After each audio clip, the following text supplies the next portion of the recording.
The puppeteer's mind inside the brain of a master manipulator. सोचो, अगर तुम किसी ऐसे इंसान को समझ पाओ जो बिना आवाज उठाए, बिना जोर लगाए लोगों को अपनी मर्जी से चलाने की ताकत रखता है। आज मैं आपको ऐसी 5 साइकोलॉजिकल ट्रिक्स बताने जा रही हूँ जिन्हें हर मास्टर मैनिपुलेटर इस्तेमाल करता है, चाहे वो कोई कॉर्पोरेट लीडर हो, पॉलिटिकल इन्फ्लुएंसर हो या कोई ऐसा इंसान जो चुपचाप दूसरों की डोरियां खींचता है।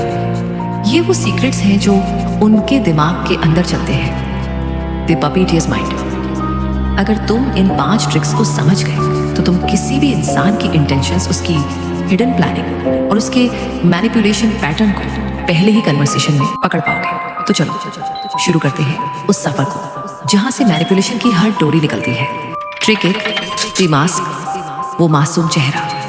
हर मास्टर मैनिपुलेटर के पास एक चीज होती है, एक परफेक्ट मास्क। वो कभी डोमिनेट नहीं करता, वो ड्रॉ करता है। चार्म, ह्यूमर और एम्पैथी तीनों उसके हथियार हैं। वो तुम्हें सुनता है, सच में सुनता है, सिर हिलाता है, स्माइल करता है, तुम्हारी स्टोरी रिपीट करता है ताकि तुम्हें लगे ये मुझे समझता है, पर असल में वो तुम्हारा मैप बना रहा होता है। तुम्हारे डर, तुम्हारे डिजायर, तुम्हारे बटन, ताकि बाद में वो सिर्फ एक क्लिक से तुम्हारी रिएक्शन निकाल सके।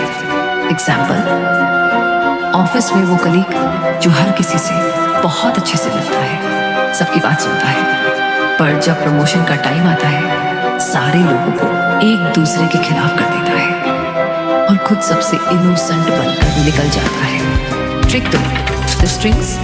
वो अदृश्य डोरियां पपेटियर की असली पावर वर्ड्स में नहीं, पेसिंग और टाइमिंग में होती है। वो पहले तुम्हारा रिदम मैच करता है, धीरे धीरे तुम्हारे माइंड का पैटर्न पड़ता है और फिर सही टाइम पे एक सीट डालता है। तुम सच में ये डिजर्व करते हो, शायद तुम थोड़े और बेटर कर सकते हो। ये छोटे छोटे स्टेटमेंट्स जो तुम्हें नॉर्मल लगते हैं वही तुम्हारा बिहेवियर रीरूट कर देते हैं। वो कभी कमांड नहीं देता, वो बस ऑप्शन देता है और तुम्हें लगता है कि तुमने खुद चुना।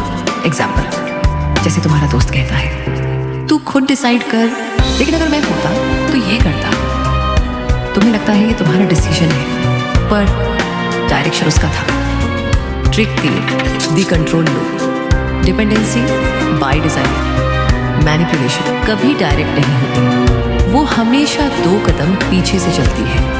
पहले वो तुम्हें कंफर्ट देता है, फिर सटल डाउट डालता है, क्या बाकी लोग तुम्हारे अच्छे चाहते हैं।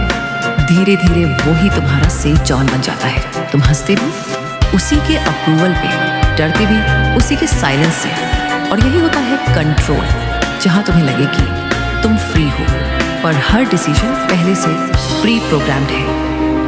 एग्जाम्पल, कभी नोटिस किया किसी रिलेशनशिप में एक पार्टनर हर बात में कहता है मैं ही तो तेरे साथ हूँ, बाकी सब तो नकली है।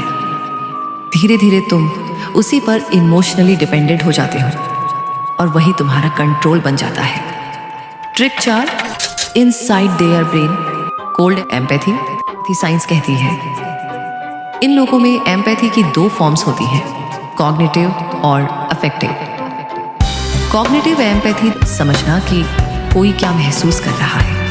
अफेक्टिव एम्पैथी वो फीलिंग खुद महसूस करना। मास्टर मैनिपुलेटर्स के पास पहली होती है, दूसरी नहीं।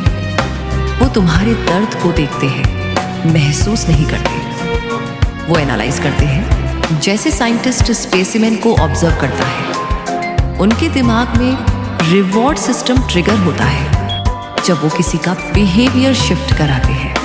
For them control is dopamine. Example, जैसे कोई बॉस तुम्हारी प्रॉब्लम सुनता है लेकिन अगले दिन उसी बात का इस्तेमाल तुम्हारे अगेंस्ट करता है। He understands the pen but he uses it not solves it. Trick 5, the escape, web से बाहर निकलना।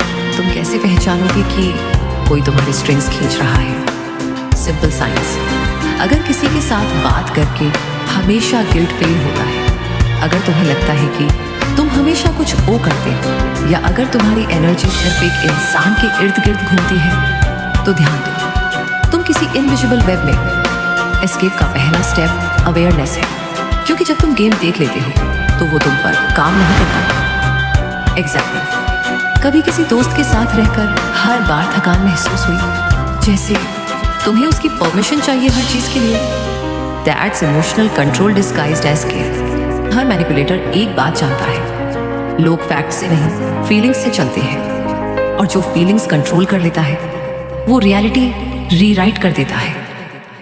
सो अगली बार जब कोई तुम्हें कहे ट्रस्ट में, थोड़ा रुकना और सोचना, क्या वो तुम्हारा हाथ पकड़ रहा है या तुम्हारी डोरी?